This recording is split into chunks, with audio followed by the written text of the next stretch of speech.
The Fake Baseball Podcast is brought to you by SalaryCapSports.com. Enjoy fantasy baseball and want to give a new format a try? SalaryCapSports.com has got you covered. It's free and you can win cash prizes. Start with $50 million, build the best team you can, score points, compete against others, and win cash prizes. After you've built your squad, you get 4 trades a week. You can change different players in and out of your lineup, and the roster or the cost of each player changes depending on how often those players are bought and sold. Sign up now and play for free at SalaryCapSports.com.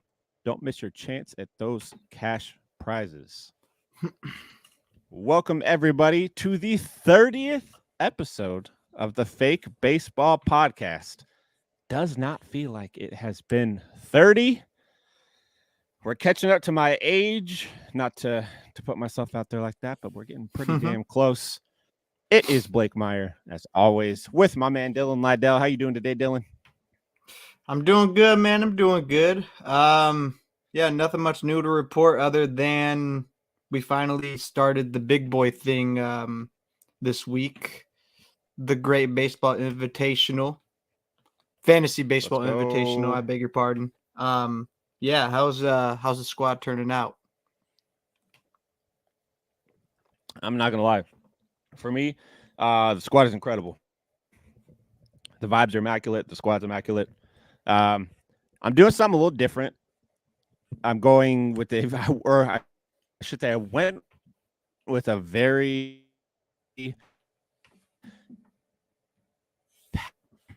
power-heavy roster construction in the beginning for fun, and then it was kind of materializing as I went along, so I stuck with it. And as it sits right now, I am in round 10 of TGFBI.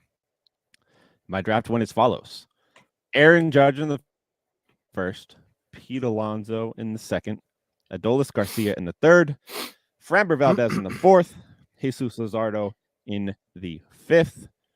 And then I think my 6th round pick was Kyle Schwarber, followed by Pete Fairbanks in the 7th, Bryson Stott in the 8th, Yuri Perez in the 9th, and Merrill Kelly in the 10th. Man, yeah, Yuri in the 9th. I know I told you guys not to draft Yuri Perez. Or it's not, excuse me, not Yuri, Esteury Ruiz. I wish I got Yuri Perez. Esteury Ruiz. Okay. Yeah, I was about to say, man. I know I told you guys not to draft him. Okay, yeah. He went right before I took Jesus Luzardo. He literally the pick before I took. That Luzardo. Makes sense because I was about to say Yuri he went Perez in the 5th and mine as well. But with my roster, I'm very set on home runs, runs, and RBI, especially out of the gate.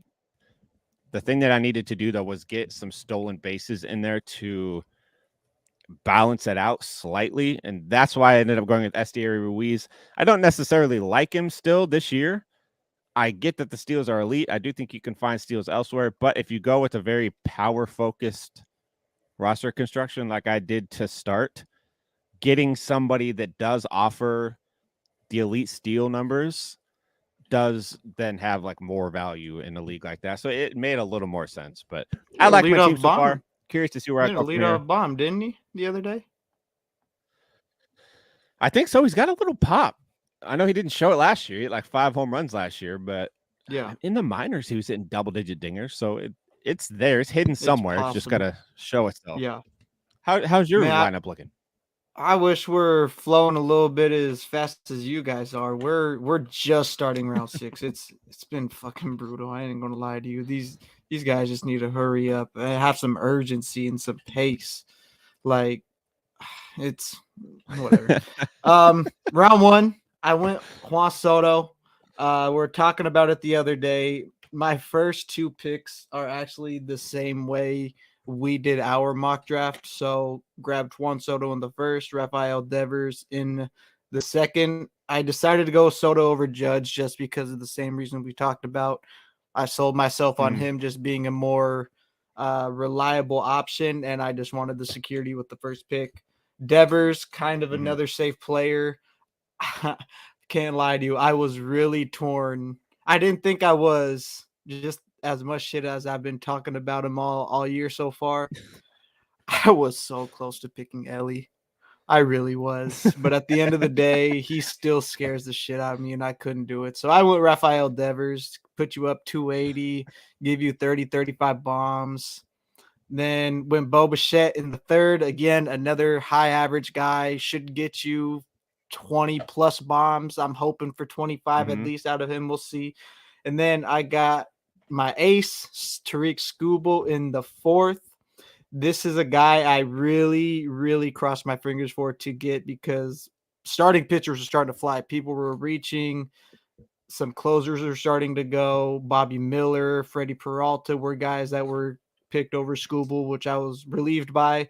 And then I was able to pick up Jazz Chisholm today to help with my steals numbers. Just, again, crossing my fingers he can stay healthy. I'm all right with taking the gamble with Chisholm with my fifth rather than Ellie in the second. That was kind of my thought. I just thought second was just still too rich for Ellie, in my opinion. And he ended up going in the middle of the third round in ours. But I don't know. Like I was telling you, I feel like my team is mid at this point so far, but you were telling me otherwise. I don't know if it's just me looking at it, not I don't know, and my eye just doesn't look the greatest, but you were saying otherwise. Honestly, I feel it. I get that way with some of my drafts sometimes too. I mean, your draft is loaded with top tier talent. You do have the injury risk with Jazz. I mean, it comes with the pick. It's But not like you fun when said, you don't take any risks, though. You got I to. You got to know, sprinkle got to them in risk it here for the and there. biscuit. Yeah. But I like that. I think you probably need another pitcher coming up. I think if you sneak another That's on the pitcher in radar. there, That is on the radar. whether it be a closer or a starter, somebody sneak one in there. I think that would be an excellent move for you. But yeah, you got a solid team right at the gate. You have like a really Cool. high floor with a lot of guys, and you have somebody like a Jazz who has that high ceiling a little later on. Yeah, if I can get that 30-30 from Skubal is Jazz, that dominant. totally, and him too. If I can just chalk up, find a way to get 1-2 more wins out of Skubal and get a healthy 30-30 season out of Jazz, I nailed these first 5 picks. Yeah, and that's key to winning. You got to be able to lock those down. You want to get like just those good top end producers early on. Yeah, I don't like to take that's too many question marks early. yeah. I was just taken at the top of the board, really, and that's never a bad thing. Yeah, it can So be good, then, especially if you know how you want to like formulate your team beyond that as well. so yeah, like, and we've had a couple of fat pitcher runs. We'll get into our conversation here after this, but Oh, you're good. when you see like a fat pitcher run, do you jump in on it, or do you just take the bats that are falling and take them instead? Because that's kind of what I've been doing. It's funny you say that because we did have a big fat pitcher We've run had in a ours. couple of them. I didn't intend to take Adolis in the fourth, or excuse me, in the third. I didn't intend to take Adolis in the third. I planned to take a pitcher in the third, but there was a lot of good bats that were still available and a ton of good pitchers that were still available. So my thought was I could just take Adolis, so it'll be all good, and then when it comes back around, I'll get a pitcher. And then like 10 of the next 12 picks were starting pitchers after I took Adolis. And so I didn't panic. I had a list of guys who were still in my SP1 category for this year. And it's very crucial that you get at least one of the guys in your SP1 category for your team. When it got back to my pick, Valdez was literally the last guy in my SP1 category. So although he's an Astro, he's Mr. Consistency when it comes to quality starts. I had to get him. Yeah, so I ended up with two of the top 8 of my outfielders. Bichette was my shortstop 4, and Devers was my my third baseman 2. That's a solid foundation. Those are the things you need to do. I've seen some people. I would never throw anybody under the bus come draft season because everybody could draft however they want. Technically, TGFBI is a free draft, so you can draft it whatever way you feel like, however you feel, whatever experimental things you want to do. But I've seen some moves that make me question my head, or not question my head, scratch my head a little bit, just because I'm curious. Like, what are you thinking? I mean, And again, I can't even call them negative moves. I'm just not sure what they're thinking when they do it. Like we have one guy that his outfield 1 and his outfield 2 are Evan Carter and Wyatt Langford. Cool. Like I guess like there's a lot of upside there. So like it could end up being risky. But your outfield 1 is a guy who showed out a little bit at the end of the year, but was used as a platoon towards the end, which wasn't great. And he had a very high BABIP, so you got to see if he can repeat it in Evan Carter. He's very good. He has like 25 upside, which I love. And then a guy Wyatt Langford who, yeah, he showed out in college. Yes, he was a high draft pick. Yes, he tore at the minors last year, but he hadn't even played a single at bat in the major leagues. And all of a sudden he is your outfield 2. Stuff like that. Like there's just too much risk there for me. I don't think it ends up being a winning strategy, but I could also be completely wrong. So I think that stuff like that. Yeah. That may be a good segue because that's actually one of the fellas I brought up. I mean, out of all the not all, but Skeens was the talk of the town coming into the draft last year. Wyatt was also a big name. But now it's all Wyatt. He's the one getting all the talk and all the hype. He's kind of the only relevant prospect I've come to see. I haven't even noticed if Jackson Holliday is available on my board right now. But yeah, he's kind of the only one getting some buzz right now. So, and he's going to be on a good team if he's on the opening day roster. Like, I don't know. How do you feel about Wyatt Langford coming into the year?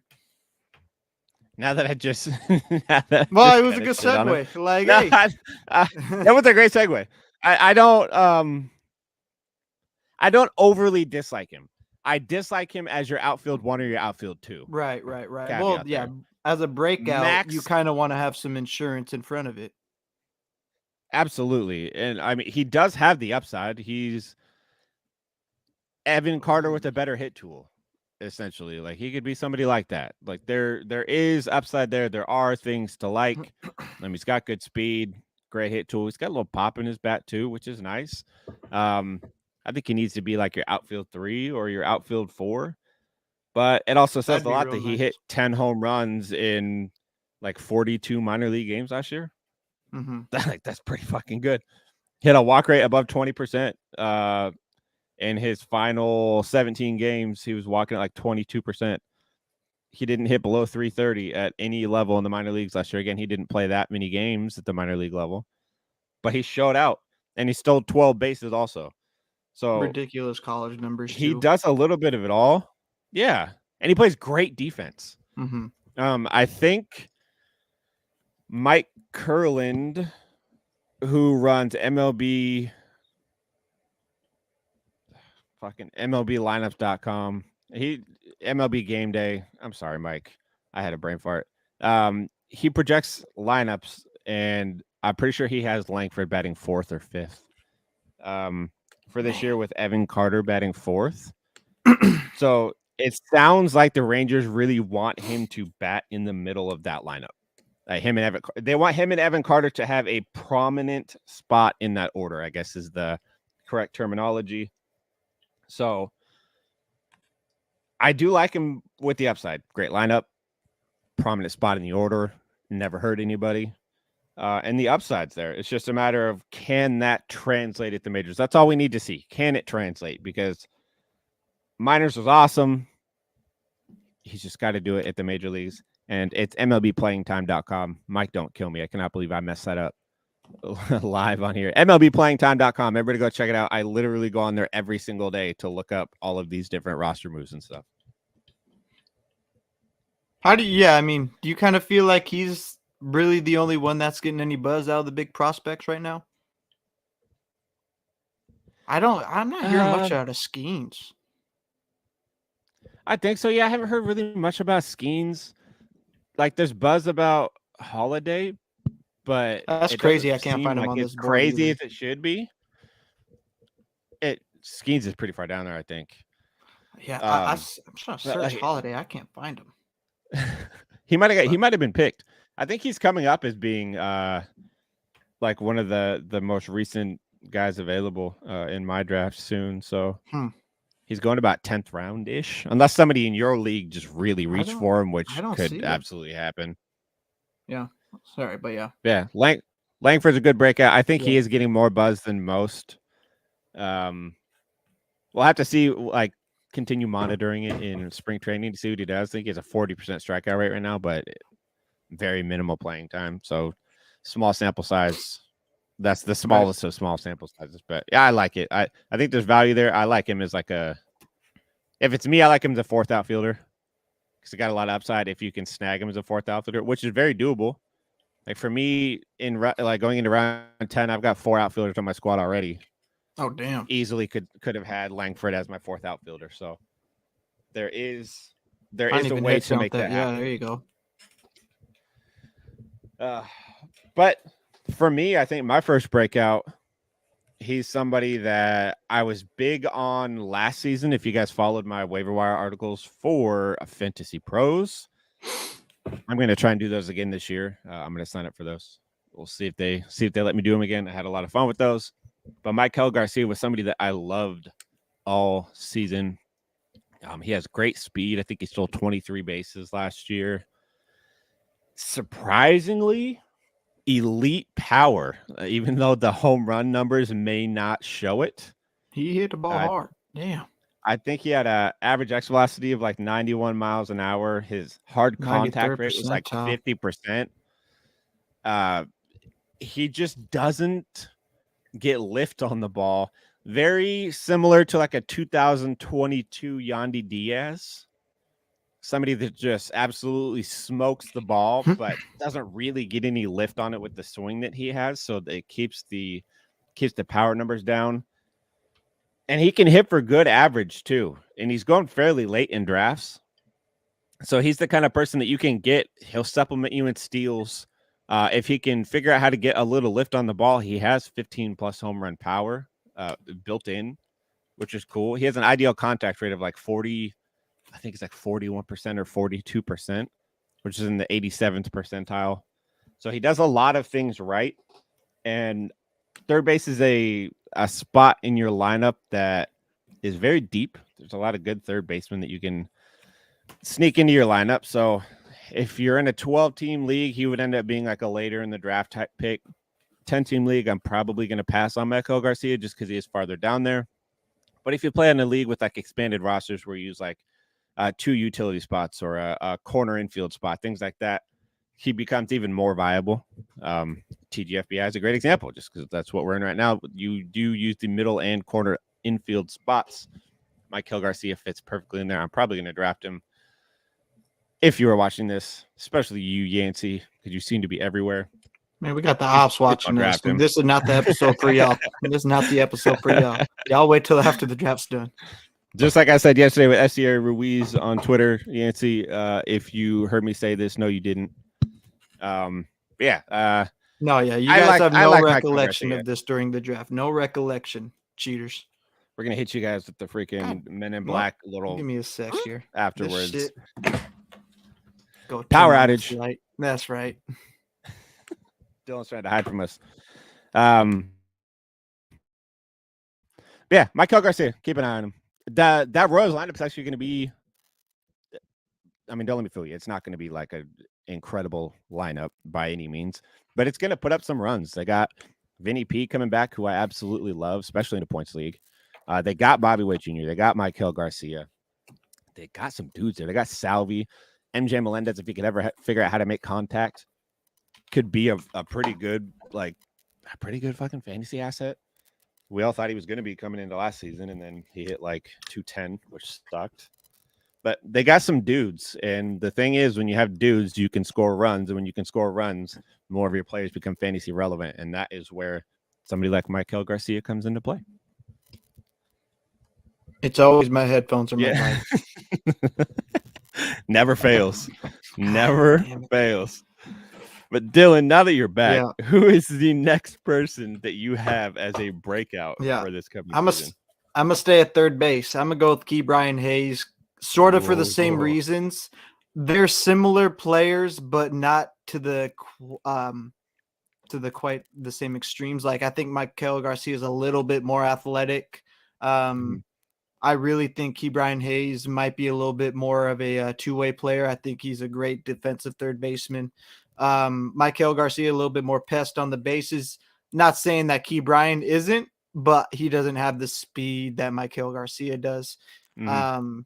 But I think that I also do think Brian Hayes is a guy that can push 2020. He's stolen 20 bases in his career, and he just came off of a career high in home runs with 15. Again, a guy who hits the ball extremely hard, 93rd percentile, 92 average exit velocity. I think this is another guy you can target a little bit later too to kind of help you out with both of those categories. Get you some home runs, hit you a good average, get you some steals, not as much as Michael, but who knows what the rest of your team's rounding out to be. But yeah, I think these are two third basemen to keep your eye on. Yeah. Brian Hayes is one of my favorite players coming into this season, so I love that you said that. Um, I wish I could yell from a mountaintop to everybody and tell them that they need to draft Brian Hayes on their fantasy team.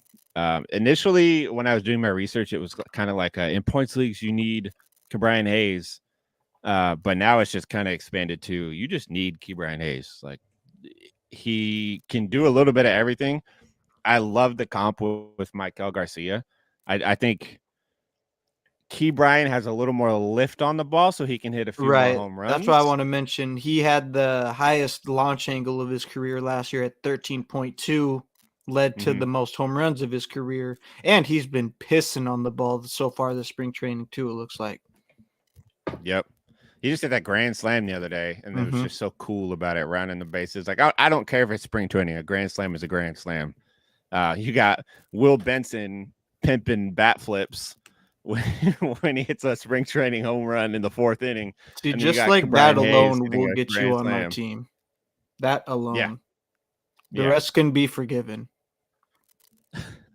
But Brian Hayes, good pick. I think he's going around 10th or 170-ish. 11th round typically. 12th, yeah, that's a good point. I'm thinking TGFBI. I think he just went in 10th round. So yeah, around 150 to 170. I think he for sure goes 2020, and I think he flirts with hitting 300 this year. So much to love there. Pirates roster's not great, but there should be enough guys hitting behind him. I don't know where he typically hits in the lineup. He feels like a 2 or a 3 hitter. Um, they should have enough behind him so that he can score a decent amount of runs.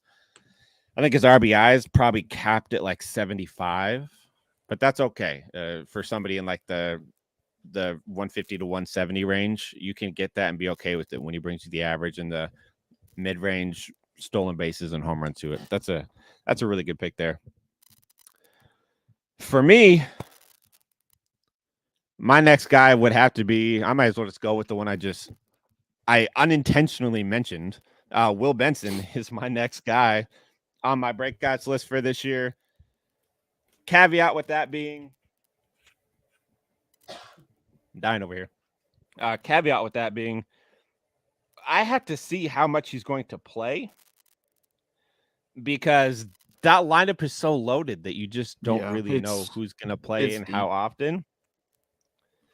But he did some pretty impressive things last season. In 108 games, he had 34 extra base hits, stole 19 bases, walked 12% of the time, and hit 275. He did strike out 32% of the time, which obviously sucks. And I think for a while there, he had some pretty significant splits. Yeah, he hit 297 against righties, only 146 against lefties. Was very rarely used against lefties, so mainly dominated righties. But that tends to be the more strong side of the platoon. So he should get some more playing time there.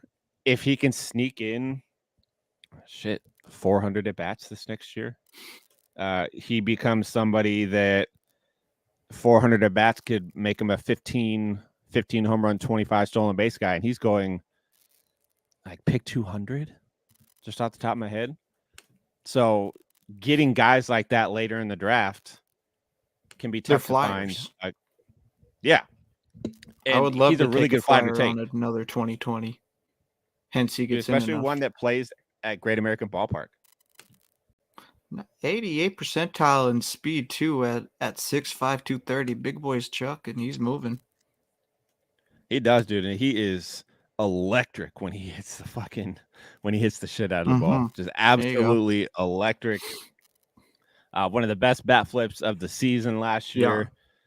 It started off this season the same with his freaking bat flip in spring training, which I will never forget. That it was the most ridiculous bat flip, like especially scenario. I think it was like the 4th inning of a 0-0 game, and he hit a solo home run, and just a fucking bat flip. But it's like, all right, well, that's Will Benson. That's just what he does. When the time calls for it, it just happens.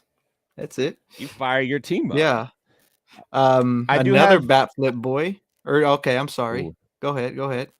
Oh, I was just gonna say you need to be a little careful with him again, playing time, and he did hit 45 points higher than his expected batting average last year, and he slugged 100 points higher than his expected slugging. So there could be some regression to the mean, but still the power and stolen base ability is real there, and I think Will Benson should be a later round target for a lot of people.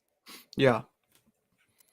I think even What was later it you than had? that, he had the bat flip on the Mariners, I think, last year. And I don't know. I think so. He's getting all types of good reports, and us being local, it's really easy to hear just about every word that's coming down out of Peoria. For me, it's Dom Canzone. He looks like he's in good shape. He hit a bomb the other day. Scott's raving about him.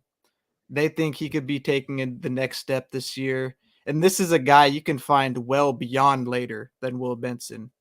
And so just with some local ties and some homer takes here, keep your eyes on Canzone, because this guy's got some legit pull pop, and he's hitting it off the windows of the Hit It Here Cafe. That's not the easiest thing to do in that ballpark, and he made it look very easy last year. So keep your eyes on Dom Canzone, please.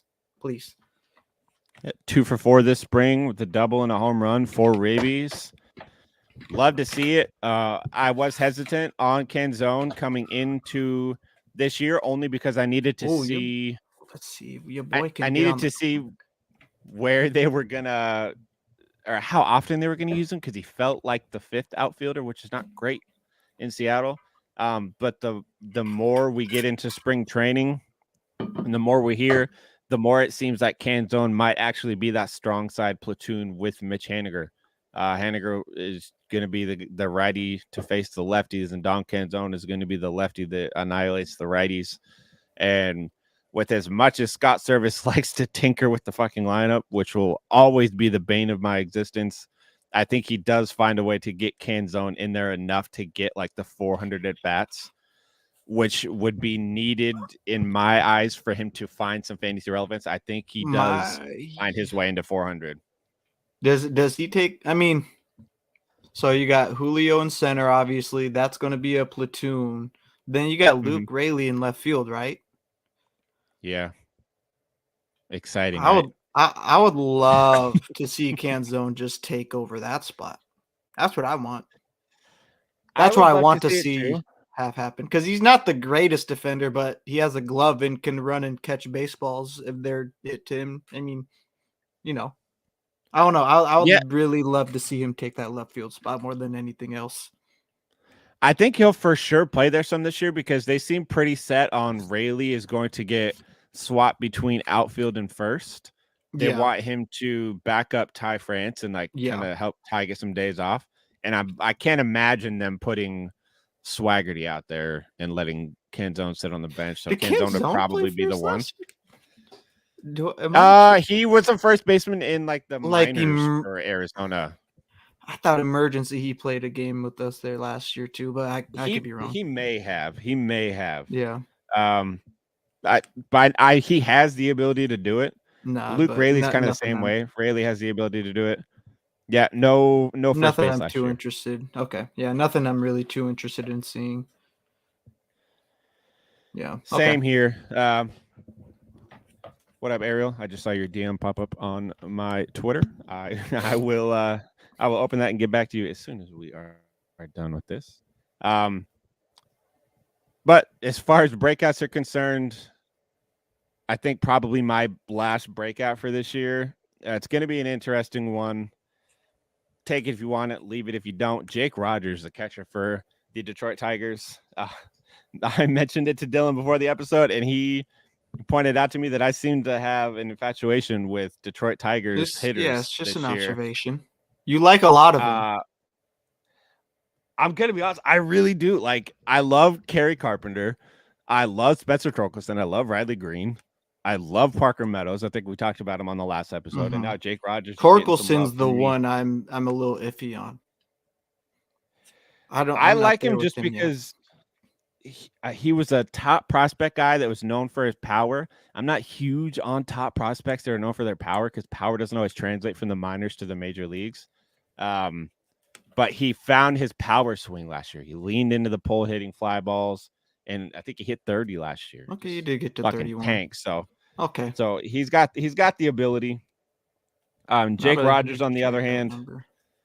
actually, before I say Jake Rogers, I just want to point out when we talked about on our spring training episode before this, guys we were paying attention to, one of my guys, former Detroit or fellow Detroit Tiger, Parker Meadows, I wanted to see where he was batting.